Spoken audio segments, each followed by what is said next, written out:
I've been tracking this for 3 months now, and most people still haven't caught what's about to hit the Canadian auto market. Chinese manufacturers are bringing SUVs to Canada in 2026 that, dollar for dollar, make the American competition look like they stopped trying 5 years ago. And Americans, they can't buy these cars at all. Trade restrictions mean, while a contractor in Winnipeg picks up a 442 horsepower luxury SUV for the price of a used F-150, someone in Minnesota is standing in front of the same vehicle on the wrong side of a fence they can't climb. Today, I'm breaking down the 5 Chinese SUVs that will hit Canadian roads hardest in 2026. No hype, just the numbers and what those numbers mean for people who actually pay attention to reliability per dollar. A student from my college showed up last semester in a 10-year-old RAV4, 220,000 kilometers. Check engine light permanently on. He paid $12,000 for it, and in this market, that was considered a good deal. The Xpeng G3i starts at an estimated 35,000 Canadian dollars.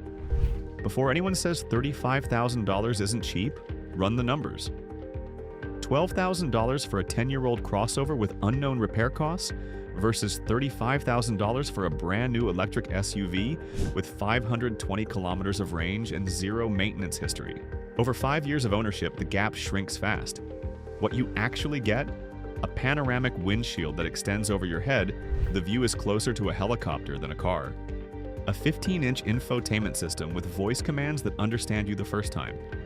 And Xpeng's automated parking system that parallel parks the car while you stand outside. I've seen footage of this thing slotting into gaps with 8 centimeters of clearance on each side. Try that in the RAV4. 0 to 100 in about 8 seconds. 520 kilometers of range. No records broken. That's not the point. The point is 35,000 Canadian dollars for a tech-loaded EV that costs less over 5 years than a used Toyota with 200,000 on the clock. That's the reliability per dollar equation I keep coming back to, and we're just getting started. I know a contractor who runs a landscaping operation outside Hamilton. He drives a base F-150, cloth seats, plastic everything.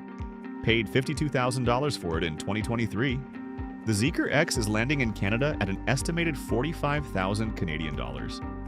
Here's what you get for $7,000 less than that F-150. No door handles.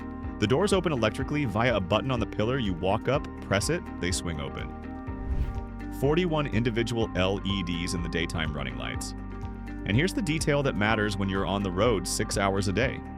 A center console cooler that drops to negative 15 degrees Celsius. Not cool. Not slightly chilled. Ice cream temperature. For a contractor who eats lunch in the truck between jobs, that's not a gimmick, that's a quality of life upgrade. 442 horsepower. Dual motors. 0 to 100 in 3.7 seconds. That's faster than a Mustang GT packaged in a compact SUV body with 0 gravity seats that actually support your spine after hour 4. The F-150 has a nice cup holder. A nurse I know commutes 70 kilometers each way. She spends $400 a month on gas. Her biggest fear, and she told me this directly, is getting stuck at a charging station for 40 minutes after a 12-hour shift. The Nio ES6 solves this problem entirely. 3 minutes. That's how long it takes to swap a depleted battery for a fully charged one at a Nio swap station. You drive in. The car lines itself. The station pulls out the empty battery, slots in a fresh one, and you drive out at 100% charge. 3 minutes is faster than pumping gas. Now let me tell you about Nomi, because this is where Nio gets interesting. Sitting on the dashboard is a small AI companion. An animated head that turns to face you when you speak. It smiles, it waves. When you're on R2 of a road trip and the highway starts to feel hypnotic, something that keeps you awake by actually interacting with you isn't a toy. It's a safety feature. The Queen's co-pilot seat, the passenger seat, reclines almost FL-at, with a built-in footrest. For the nurse who just pulled a double shift and is catching a nap while her partner drives, that's practical luxury. 0 to 100 in 4.5 seconds. All-wheel drive. Estimated 50,000 Canadian dollars.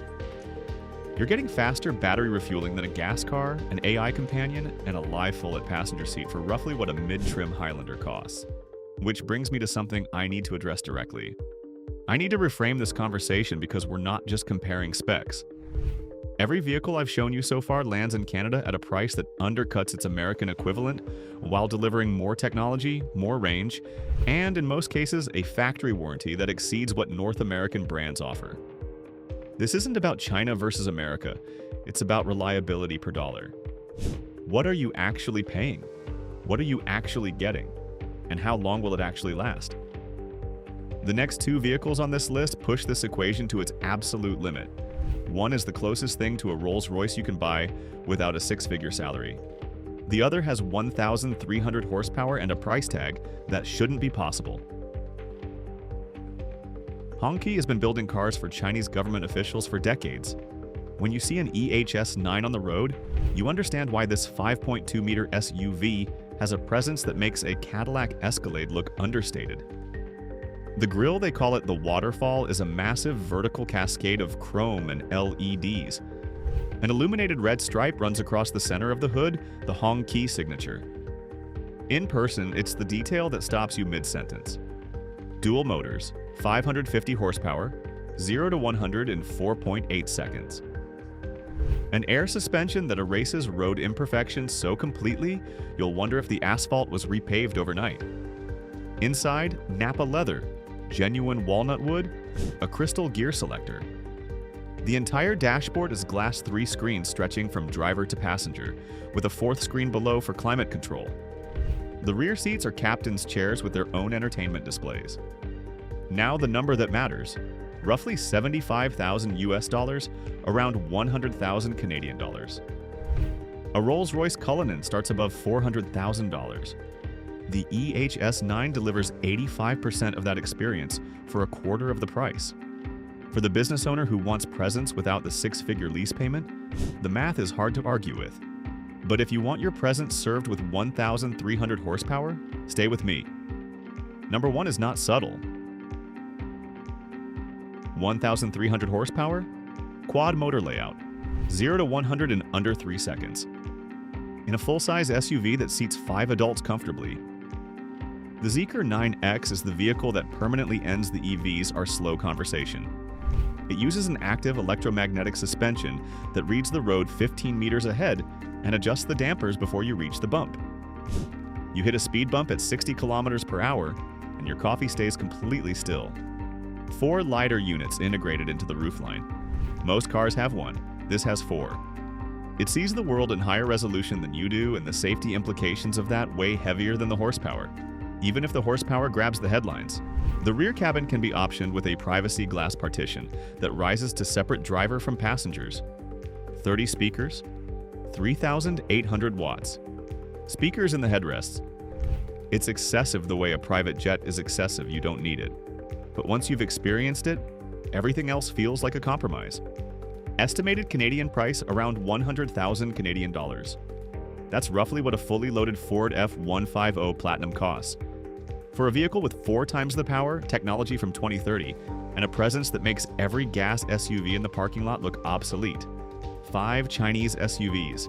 5 price points that make the American market exclusion sting harder than it should. The vehicle I keep coming back to isn't the fastest and isn't the most expensive.